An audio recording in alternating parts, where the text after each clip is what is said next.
Pensemos por un momento en la posibilidad de descubrir que, debido a un error de traducción en un documento legal, una persona viviera toda su vida creyendo que tiene una deuda infinita y perpetua. Ujú. Y que de pronto se diera cuenta de que en realidad ese contrato caducó hace más de 2000 años. Bueno, eso cambiaría absolutamente todo. Totalmente. Bienvenidos a nuestra exploración exegética de hoy. Tenemos sobre la mesa una pila fascinante de fuentes. Hablamos de investigaciones de lingüística hebrea, documentos históricos sobre la traducción de la Septuaginta y varios análisis teológicos muy profundos. Y son materiales verdaderamente rigurosos. Así es. Y nuestra misión en esta sesión es entender cómo la imposición de una sola palabra griega sobre un texto hebreo alteró nuestra visión del tiempo, de los pactos bíblicos y, de manera fundamental, del fin del mundo. Es un punto de partida monumental. Y bueno, es crucial abordarlo con la seriedad que exige el texto sagrado. Lo que los documentos que estamos revisando demuestran es que por lo general existe una expectativa casi inconsciente de aplicar categorías conceptuales occidentales a los escritos antiguos.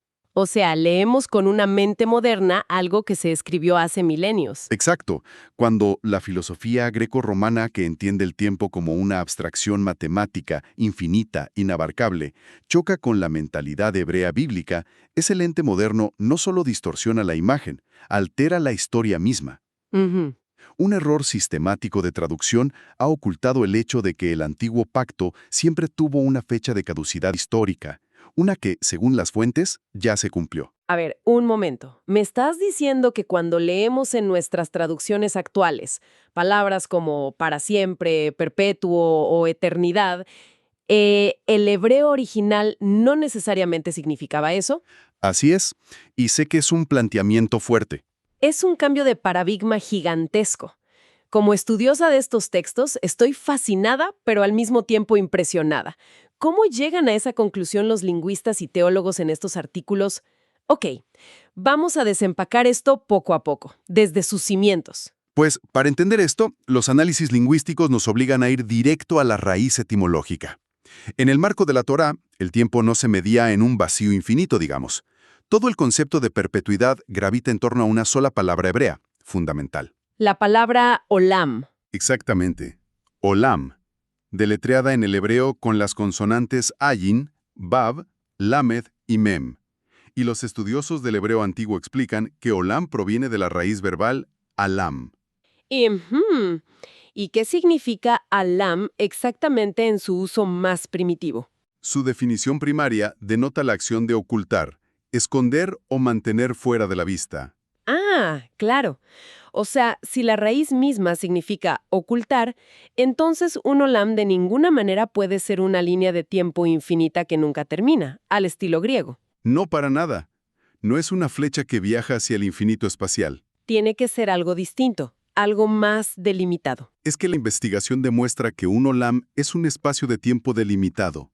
Es una época cuyo horizonte de conclusión está oculto, o sea, aún no ha sido revelado en el momento exacto en que se establece la ley. Comprendo. Así que, cuando la ley mosaica asocia la palabra olam a sus estatutos, los autores de estas investigaciones argumentan que Dios no está dictando una ley cósmica inmutable para todo el universo. Sino que tiene parámetros. Exacto.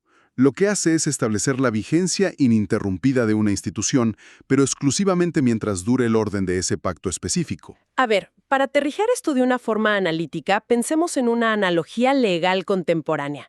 Imaginemos un contrato de arrendamiento que rige un edificio completo. Ajá, me parece un buen ejemplo. Si se firma un acuerdo que dicta las reglas internas de ese edificio a perpetuidad, en nuestra mente occidental moderna creemos que ese acuerdo simplemente no termina nunca. Porque pensamos en términos absolutos, claro. Exacto, pero aplicando esta mentalidad hebrea de la que hablan las fuentes, establecer una ley por olam es como firmar un contrato válido y vinculante, pero exclusivamente por la duración de ese ecosistema particular. Ujú. Si el edificio es demolido y deja de existir físicamente, el contrato llega a su fin natural.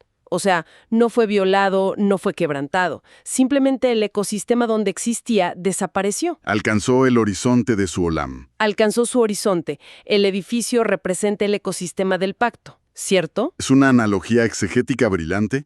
El contrato cumple su propósito a la perfección y agota su vida útil de manera totalmente legítima.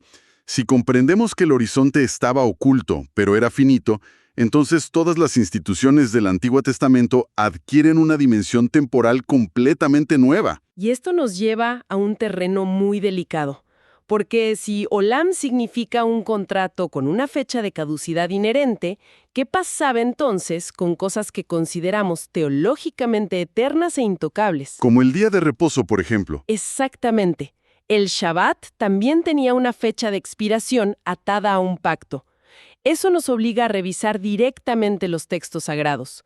Los documentos de estudio citan el libro de Éxodo, capítulo 31, versículos 16 y 17. Sí, es un pasaje crucial para este argumento. Vamos a leerlo textualmente para la audiencia. Dice así: «Guardarán pues el día de reposo los hijos de Israel, celebrándolo por sus generaciones por pacto perpetuo». Y el hebreo ahí es Berit Olam. Ajá. Y continúa: «Señales para siempre», ahí dice Leolam. Señales para siempre entre mí y los hijos de Israel. Lo fascinante aquí es el análisis gramatical estricto que hacen los eruditos sobre las cláusulas que acompañan a este mandato. La Escritura no lanza este decreto al vacío universal ni a todas las naciones. Tiene delimitadores muy específicos. Completamente. Los límites de este olam están explícitamente condicionados en el mismo texto que acabas de leer. Primero, al sujeto, que son los hijos de Israel. Esto lo delimita de forma contundente al Israel étnico y nacional. Y segundo, a la duración, que el texto define como por sus generaciones. Los lingüistas resaltan que al llamarlo un Berit Olam, se está refiriendo a un pacto que le pertenece única y exclusivamente a esa era en particular. O sea, el Shabbat funcionaba como el marcador de identidad de esa dispensación específica. Volviendo a la analogía, era como llevar puesto el gafete de identificación de esa corporación mientras uno operaba dentro del edificio. Es una excelente forma de verlo. Era el sello visible, la prueba legal de que el pueblo estaba operando dentro del ecosistema del Sinaí. Totalmente de acuerdo. Los artículos teológicos que revisamos son sumamente enfáticos en este punto. El Shabbat, bajo esta métrica hebrea, no era un mandato universal, ni cósmico, ni mucho menos transferible a cualquier otra nación fuera del marco de la ley mosaica. Claro, porque el pacto era exclusivo. Exacto. ¿Su perpetuidad estaba garantizada? Sí, pero de forma estricta para las generaciones que vivieran bajo ese ecosistema legal. Al llamarlo un Berit Olam, Dios estaba estableciendo que esa sería la señal inquebrantable mientras el pacto estuviera vigente. Pero cuando el ecosistema llegara a su fin, la señal habría cumplido perfectamente su propósito histórico. Así es, no habría fracasado, simplemente habría llegado a su culminación. Aquí es donde se pone realmente interesante y donde las implicaciones se vuelven masivas para la teología. Porque si aplicamos este mismo rigor métrico a la estructura central de mediación entre Dios y el pueblo... ¿Te refieres al sacerdocio y los sacrificios? Exacto. El panorama cambia por completo. Pensemos lógicamente, si siguiéramos imponiendo el significado griego de eternidad infinita a la palabra olam, entonces hoy en día existiría una obligación legal inquebrantable ante Dios de tener a descendientes físicos de Aarón haciendo sacrificios. Literalmente degollando animales en un templo de piedra en Medio Oriente, así es. Lo cual es teológicamente problemático para el lector moderno. Y esa es precisamente la deducción crítica que exponen estos documentos de investigación. Ese es el inmenso conflicto al que se enfrentan las lecturas que deciden ignorar el contexto hebreo. Vamos al texto fundacional del sacerdocio para ver esto de cerca. En Éxodo 40, versículo 15, durante la consagración, la instrucción a Moisés es la siguiente: «Y los ungirás como ungiste a su padre, y serán mis sacerdotes, y su unción les servirá por sacerdocio perpetuo por sus generaciones». Ahí está otra vez la palabra. Sí, el texto hebreo usa kehunapt olam. Esta es exactamente la misma terminología legal usada en Números 25, versículo 13, con el caso de Finés. Sacerdocio perpetuo, Kehunat Olam. Me imagino que aquí también hay una particularidad gramatical que los lingüistas destacan en las fuentes, ¿no? Sí, y es verdaderamente reveladora. Los estudios avanzados del hebreo señalan que este término se encuentra en lo que la gramática llama estado constructo. ¿Y qué implica el estado constructo en este contexto? Bueno, en la sintaxis hebrea, el estado constructo vincula dos sustantivos de forma tan íntima, tan estrecha, que el segundo determina o limita por completo la identidad del primero. Ah, ya veo. Así que Kehunat Olam no significa de ninguna manera un sacerdocio que dura infinitamente en el tiempo lineal. Lo que hace es definir un sacerdocio que caracteriza, que emana y que pertenece de forma inherente a esa era completa. Es el sacerdocio exclusivo de la era del tabernáculo y posteriormente del templo. Exactamente. Están fusionados conceptualmente. O sea, están pegadas como si fueran una sola idea inalienable. El sacerdocio le pertenece a esa era material específica y por lo tanto no puede existir legalmente fuera de ella. Así es. Su santidad y su vigencia estaban absolutamente blindadas por la ley divina, pero únicamente dentro de las fronteras estrictas de ese siglo pactal. Ujú. Y los eruditos en los documentos llevan esto un paso más allá, al analizar las operaciones críticas de ese sacerdocio. Por ejemplo, el evento más sagrado del año, el Yom Kippur, el día de la expiación. Revisemos ese texto textual de la Torá entonces. Levítico 16, versículo 34. El texto dice: «Y esto tendréis como estatuto perpetuo, para hacer expiación por los hijos de Israel de todos sus pecados una vez al año». Ahí lo tienes. Estatuto perpetuo. En el hebreo, Jocat Olam. ¿Cómo desmenuzan los exégetas esta cláusula tan solemne? Los análisis profundos de este Jocatolam subrayan una dependencia material ineludible.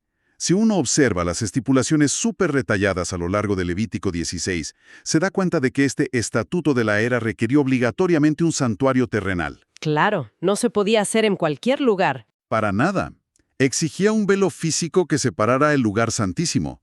Requería la presencia del arca del pacto. Requería un altar de bronce específico. Y sobre todo, la sangre literal de animales designados. Elementos puramente físicos. Y los historiadores y teólogos enfatizan esto.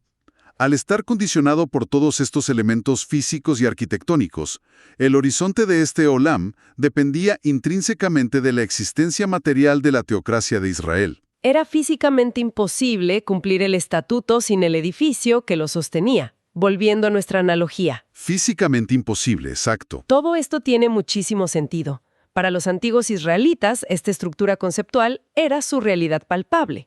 Ellos sabían que vivían bajo un olam, operando legalmente dentro de las paredes de ese ecosistema legal y litúrgico. Era su mundo entero. Pero, según relatan los documentos históricos que estamos revisando hoy, la historia avanza y las culturas inevitablemente chocan.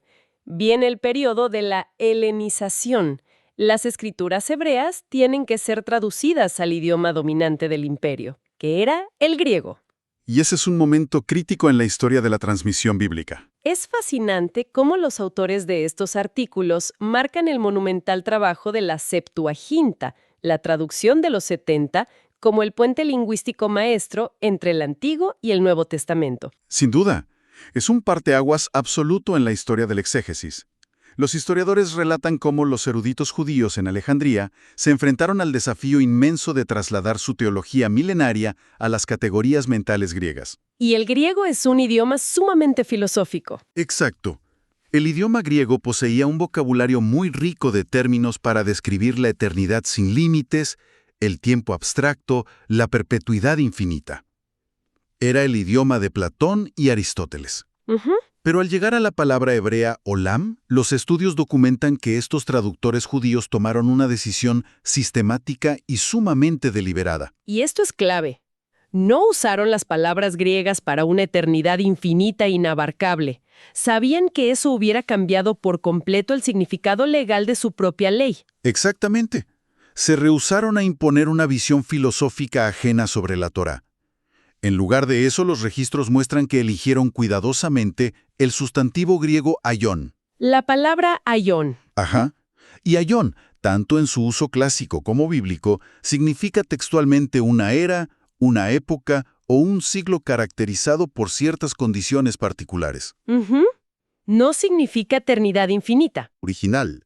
Y al hacerlo, dejaron constancia por escrito de que el sistema teocrático judío era entendido por ellos mismos como un siglo histórico. O sea, un pacto con un inicio formal y un final programado desde el principio. Así es, con un horizonte claro. Y al entender esto, a nivel académico, creo que a muchos nos cae el 20. nos cambia la perspectiva, porque sin comprender esta decisión deliberada de la Septuaginta, pareciera que el Nuevo Testamento, al estar escrito en griego, está hablando de conceptos totalmente diferentes a los de la Torá. Parece que hay una desconexión. Claro. Pero cuando los eruditos nos demuestran que aion es la equivalencia exacta y calculada de olán, la lectura del Nuevo Testamento cobra una profundidad verdaderamente kilométrica. Es como si se enfocara el lente por primera vez. Y esto nos lleva directo al clímax analítico de los documentos que estamos estudiando, cómo los apóstoles declaran formal, legal y matemáticamente el fin de esa era. Es una transición magistral en el texto bíblico. Si tomamos todo este andamiaje lingüístico del que hemos hablado y lo aplicamos a un libro como Hebreos, el texto deja de leerse como una simple reflexión mística. Se convierte en un documento legal. Se revela como un contundente veredicto jurídico. Los investigadores apuntan específicamente a Hebreos 7, versículos 11 y 12. Allí el escritor decreta la remoción oficial del orden de Aarón. Voy a leerlo para tener el texto exacto. El texto dice: si pues la perfección fuera por el sacerdocio levítico, ¿qué necesidad habría aún de que se levantase otro sacerdote según el orden de Melquisedec? Porque cambiado el sacerdocio, necesario es que haya también cambio de ley. Ahí está la clave de todo. Es como el ejemplo del edificio que decíamos. Si el sacerdocio que administraba y operaba ese edificio cambia de raíz, la ley que regía todo el ecosistema tiene que cambiar también. Es la notificación oficial de que el contrato llegó al horizonte de su olam. Así es, el contrato expiró legítimamente. Pero la declaración definitiva, el golpe de martillo sobre el escritorio que señalan los investigadores, está un par de capítulos más adelante.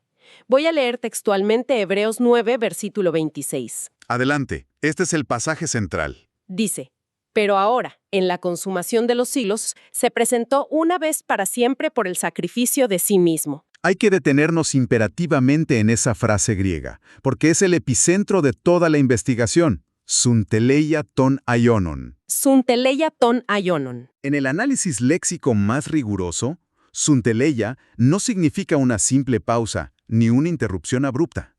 La palabra denota la consumación perfecta, el punto máximo y exacto donde un proceso llega a su culminación definitiva y exitosa. No es un fracaso, es una culminación. Exacto. Y ton aionon es simplemente la forma en genitivo plural del sustantivo aion. O sea, para traducir esos términos técnicos de forma clara, si aion es la palabra exacta que usaron en Alejandría para traducir olam, entonces la consumación de los siglos significa literalmente la consumación de los olamim. Literalmente. El fin legal, ordenado y el agotamiento total de las eras pactales del Antiguo Testamento. Y esa es la conclusión demoledora a la que llegan los exégetas modernos al revisar las fuentes. Este es el verdadero clímax analítico. Observan la profunda armonía teológica que esto revela. El Nuevo Testamento no está violando ni contradiciendo a la Torá en lo absoluto. No está aboliendo caprichosamente un contrato que supuestamente era para una eternidad infinita. Porque, como vimos, la investigación demuestra que esa promesa infinita nunca existió realmente en el hebreo original. ¿Nunca existió? Lo que los escritores apostólicos están declarando, con absoluto peso legal e histórico, es que el límite, aquel horizonte que permanecía oculto en el olam, finalmente había sido alcanzado en la historia humana. Lo cual significa que todo aquello que en libros como Éxodo o Levítico fue llamado Jocatolam, como el sacerdocio físico, los sacrificios literales de animales, el tabernáculo material, encontró su sunteleia. Su consumación exacta. Encontró su consumación exacta en la obra del Mesías.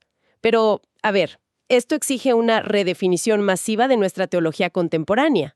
Y un cambio de lente radical, sí. Si el temido fin del siglo, del que habla tan a menudo el Nuevo Testamento, es en realidad el fin de la eón pactal, del olam hebreo, entonces los autores no están hablando de la destrucción cósmica del planeta Tierra.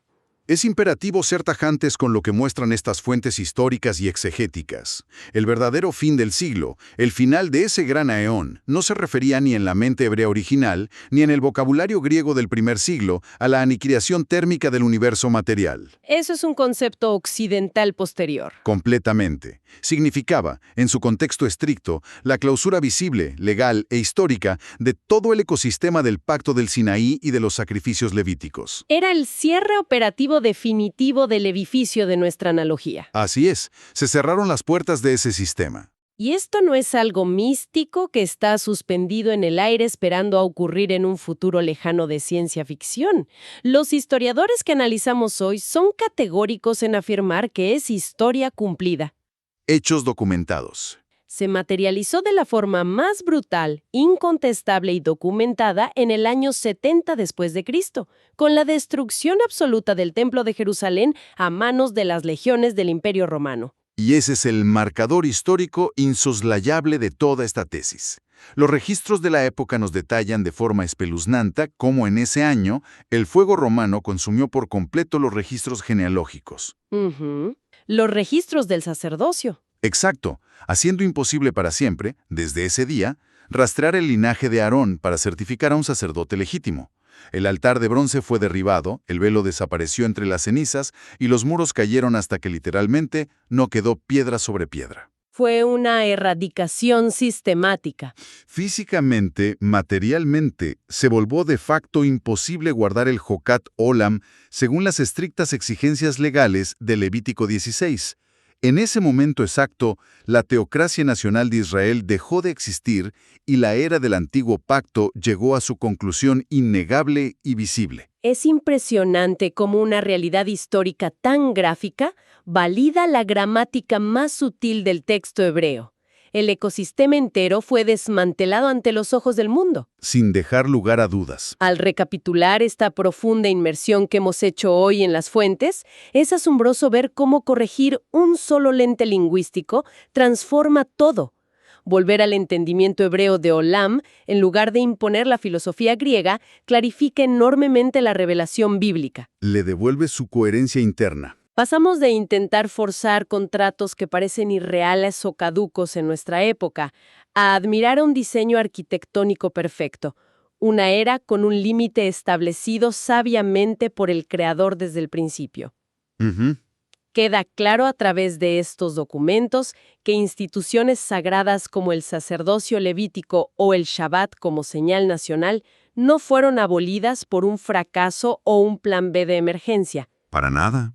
Eso sería un error exegético. Todo lo contrario. Cumplieron impecablemente el Olam para el cual fueron diseñadas. Encontraron su consumación perfecta en el siglo I y fueron clausuradas históricamente, sin lugar a dudas, en el año 70 después de Cristo. Y bueno, todo esto plantea una pregunta inmensa. Un eco que verdaderamente exige una reflexión profunda y muy rigurosa para cualquiera que estudie los textos sagrados de manera seria hoy en día. ¿Cuál sería esa reflexión final? Si la evidencia lingüística, exegética e histórica demuestra que el gran e incomprendido fin del siglo no era el cataclismo final del mundo material, sino la terminación definitiva de la era del antiguo pacto en el año 70 después de Cristo, ¿cómo debería este hecho innegable reconfigurar desde sus mismos cimientos la manera en que se leen, interpretan y estudian todas las demás profecías escatológicas y apocalípticas en pleno siglo XXI? Es una pregunta que definitivamente sacude las bases de mucha interpretación moderna y nos deja con la profunda responsabilidad intelectual de regresar siempre a las escrituras respetando su contexto, su idioma y su historia original. Agradecemos profundamente la atención a este nivel de rigor analítico en la exploración de hoy. Ha sido un recorrido exegético absolutamente indispensable. Hasta nuestra próxima sesión de investigación.